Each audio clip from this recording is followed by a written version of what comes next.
Talk to me, Goose. Yo. Real estate saves your life. Get rich quick. Don't make me make a rap song right now. I'm about to make a lot.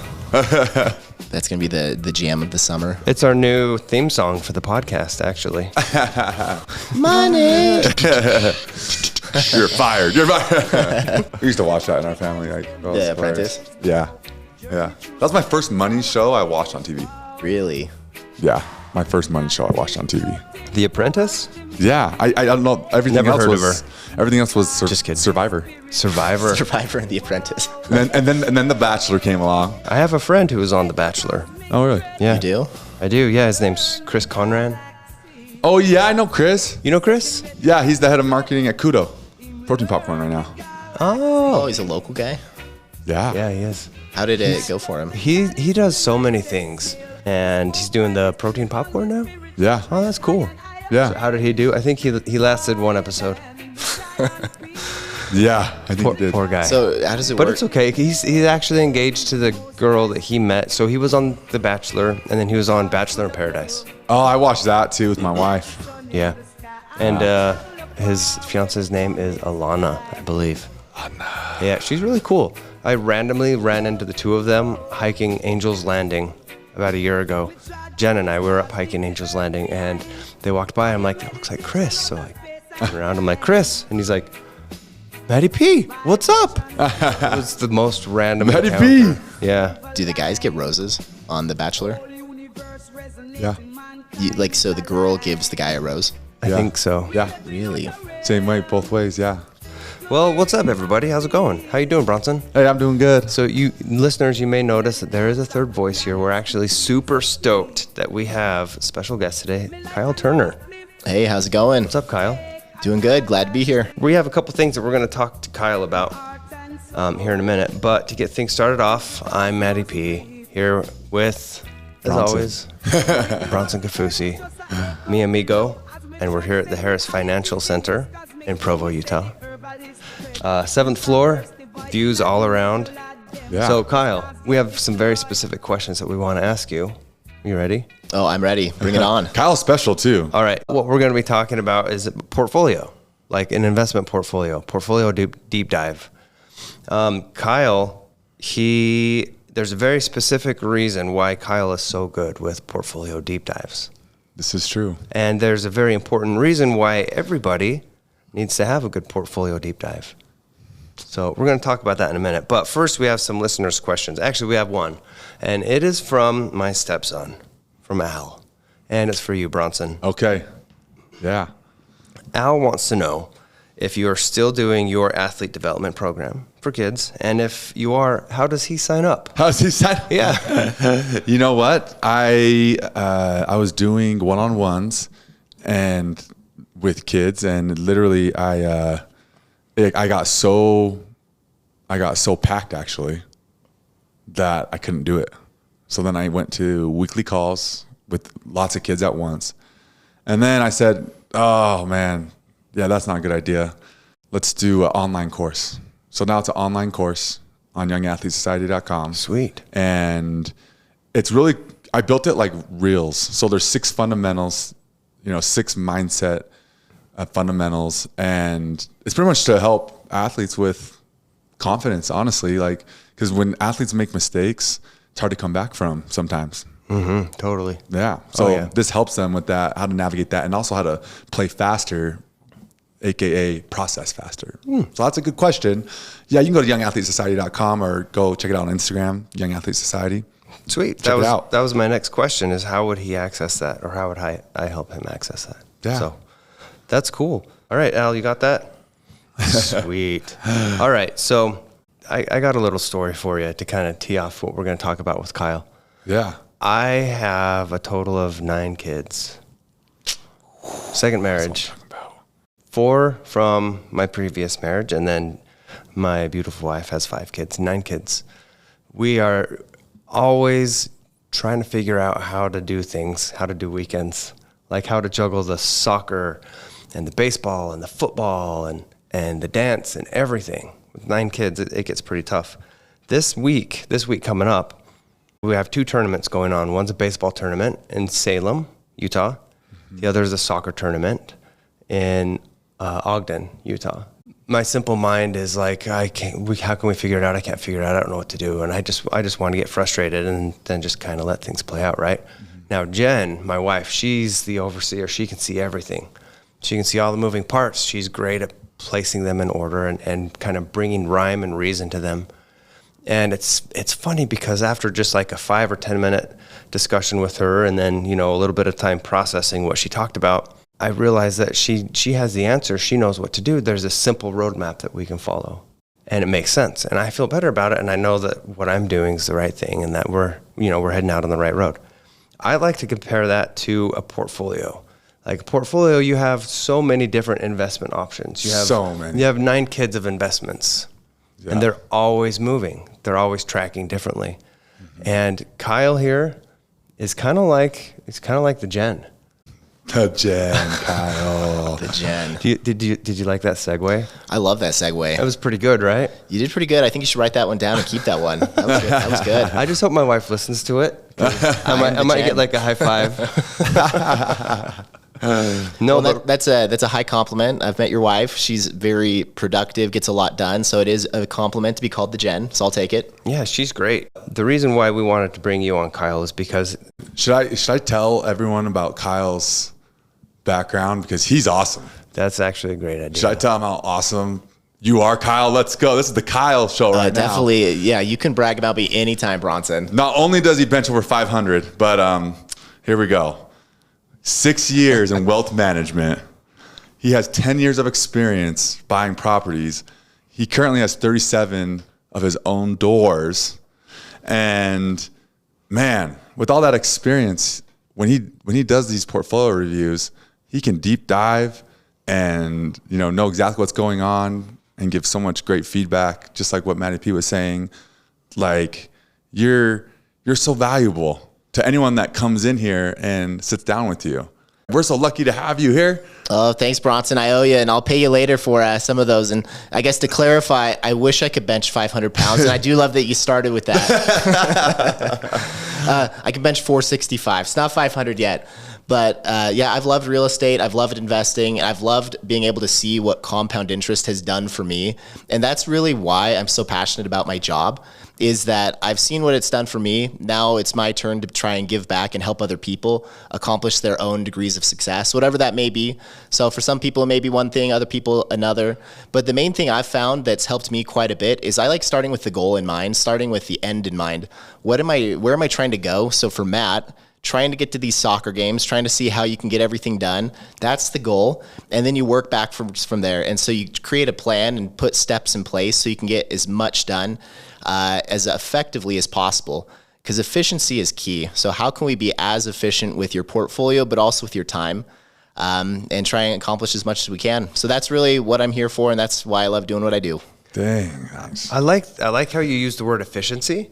My understanding of efficiency is getting from point A to point B with as little steps in between. Exactly. And efficiency can mean a lot of different things in a portfolio. So it can be how efficiently your portfolio is generating returns. So what kind of returns are you getting? How much risk are you taking for those returns? But how is the tax side of things playing into it? So here at HIG, one of our big focuses is how can we be as tax efficient as possible? So it maybe isn't as applicable for every single one of our investors, but that is a huge component. So how can we make our taxes work for us? So going back a little bit, I went to BYU with Bronson. He didn't know me at the time, but I know who he was. So he was the big guy on campus, who he was probably benching 500 at the time. But I was trying to figure out what I wanted to do with my life. And so, like most people in college, I start reading books, I start asking people, trying to figure things out. And honestly, I had no idea what to do. But luckily, I had mentors and people who gave me guidance and started putting me down a path of learning personal finance, something I really hadn't known much about before.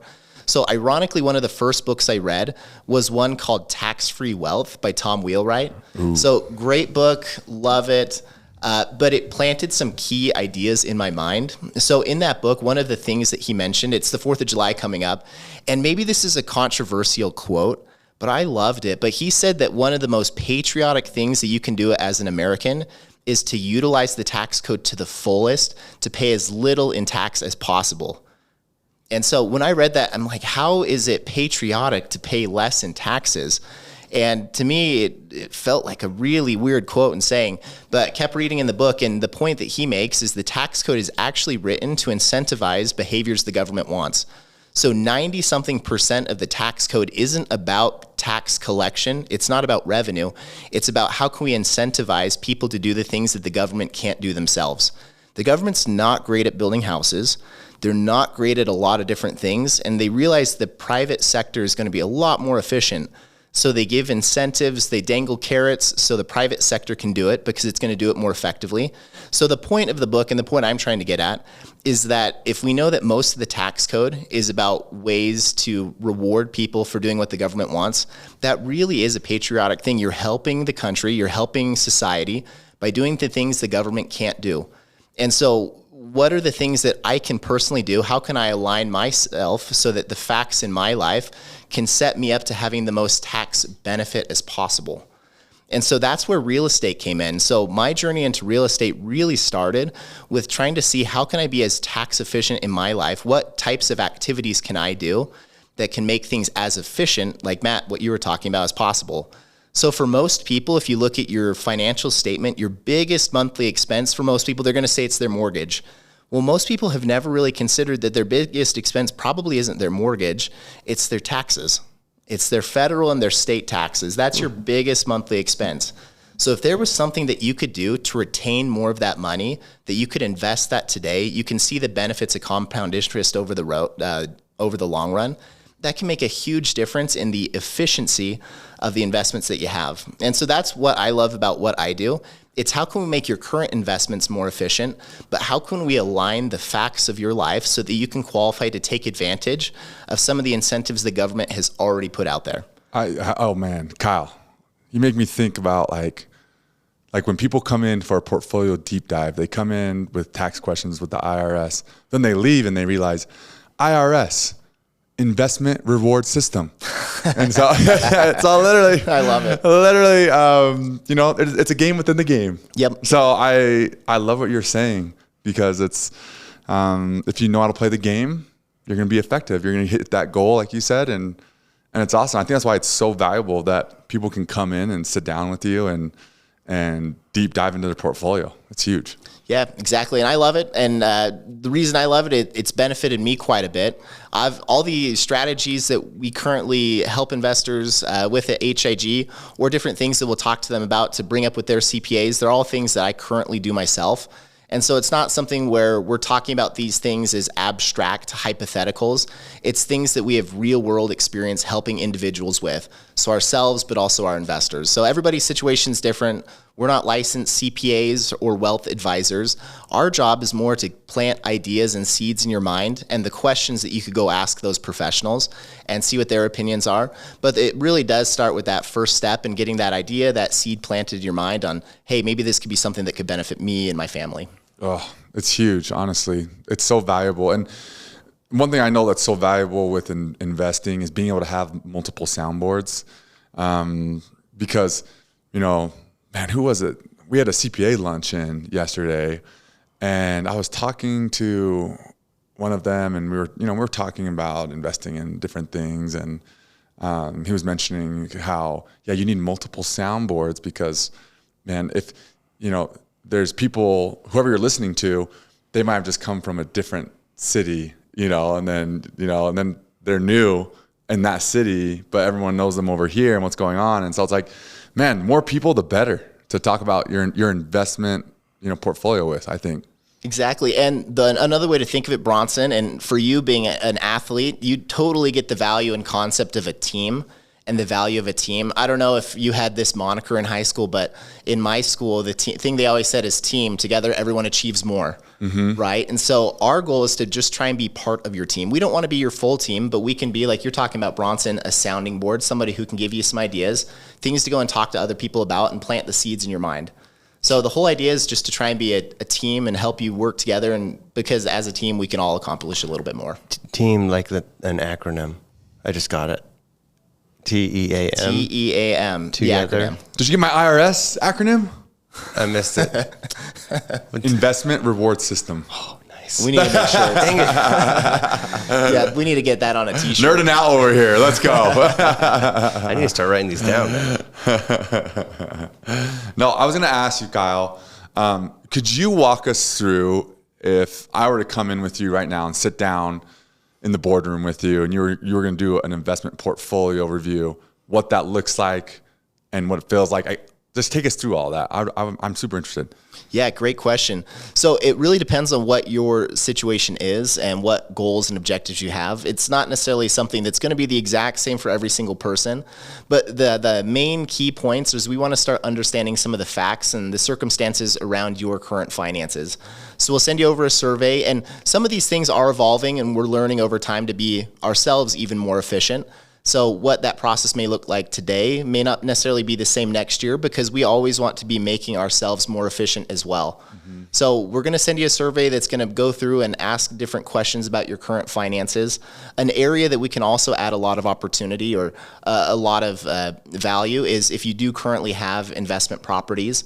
One thing that I've found can be of value to others, but also to myself, is analyzing your current holdings to see if there are areas of opportunity with what you currently have with real estate. So if you own some properties, are those properties working as hard for you as you think they might be?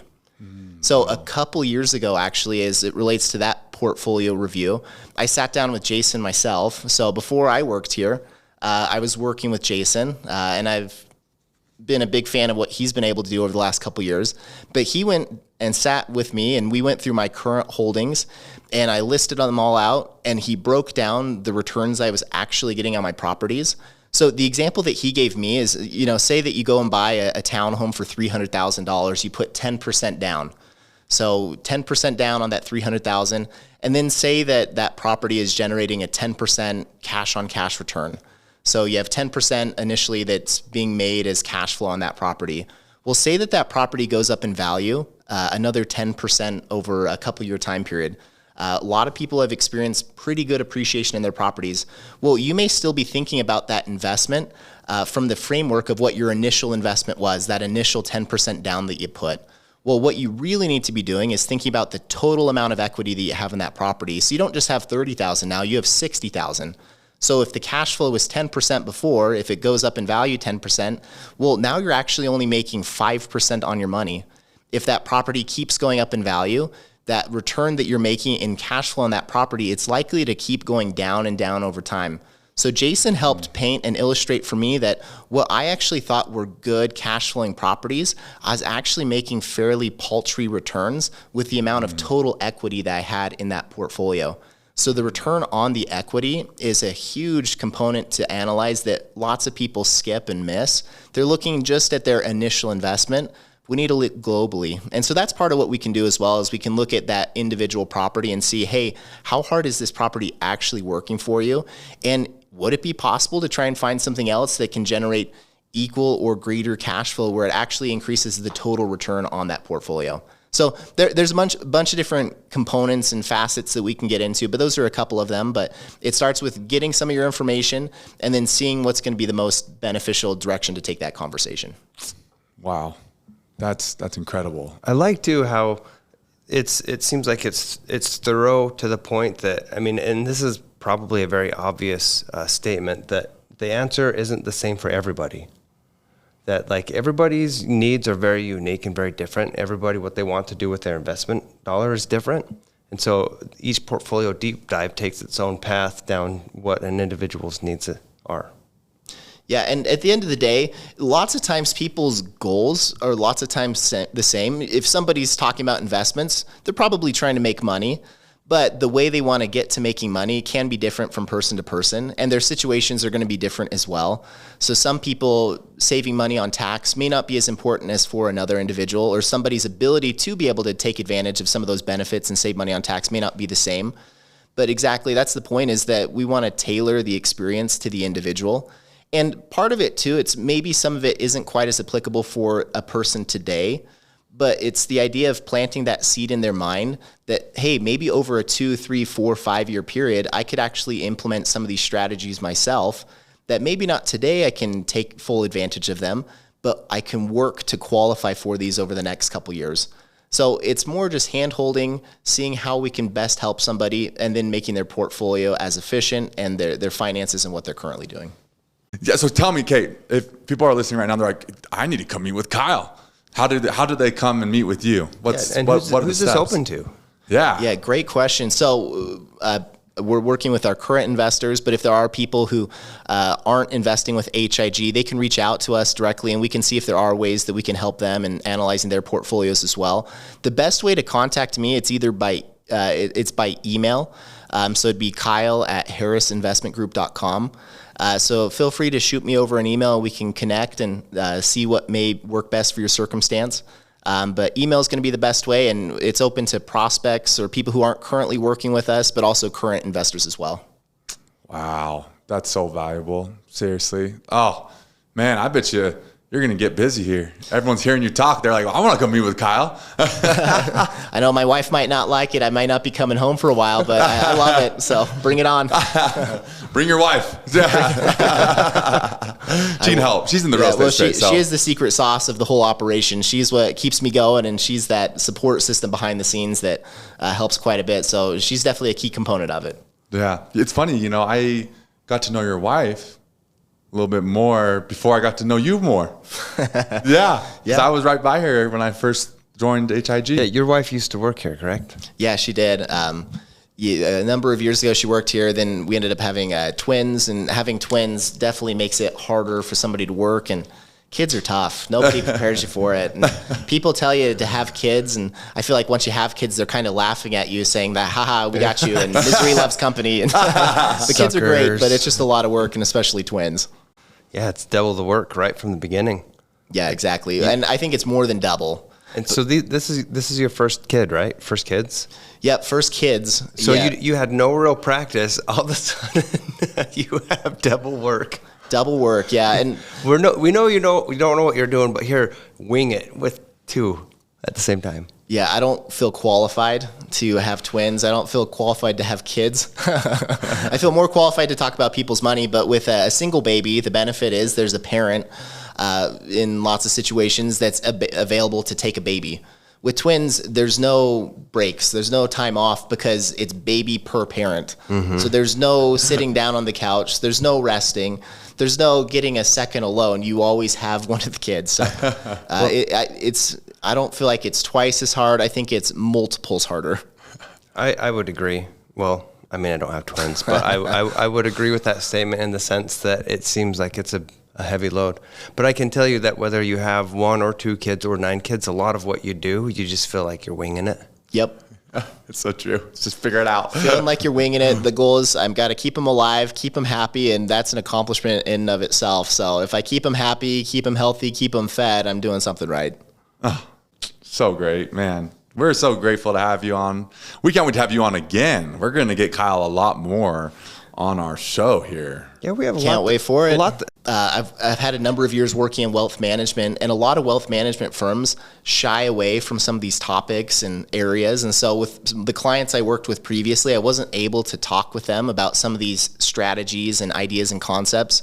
So just feeling like the shackles have been removed, that I'm free to do what I'm A, passionate about, but B, personally believe in. It's really nice. So I'm excited to be here, excited to be part of the team. Nice. I think we might have to call this episode the acronym episode. We've had a few. Make that part of our SOPs, standard operating procedures. Oh, man. Here we go. We have so many T-shirts to make. So if you were to sum it up, you help people become as tax efficient as they can with their investments? So that'd be a big part of it. Yeah. So tax efficiency, but also understanding where their investments are at, and if there are ways to make things more efficient. And so, making their money work harder for them. Making their money work harder for them. Exactly. Making their money. MTMWHFT. What did that spell? All right, everyone. We've been so fortunate to listen to Kyle today. Thank you so much, Kyle, for coming on the show. Thanks, we Bronson. appreciate you. Yeah, glad to be here. I appreciate you and appreciate Matt for taking some time. Yeah, we're excited for the next one. Yeah, Can't totally. wait. It's been a pleasure, man. You're a wealth of knowledge. It's fun to listen to you. You have a lot of good things to say, all summed up in acronyms. Which we need to keep growing that list. So we'll work on those and bring it for the next time. That'll be so great. So, hey, everyone, if you're listening, be sure to share with your friends, follow along. We're going to keep bringing more and more real estate investing, knowledge to you, because that's truly how you can, make more efficient decisions in the investing space and truly, create more freedom. So definitely follow along and share with your friends. And if you do have any questions for us, you can email us here at contact@harrisinvestmentgroup.com. And just in the subject line, we ask you to put HIG podcast. Thanks, Kyle. Thanks again.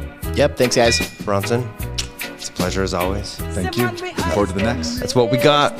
Hope you find your dad. Cut.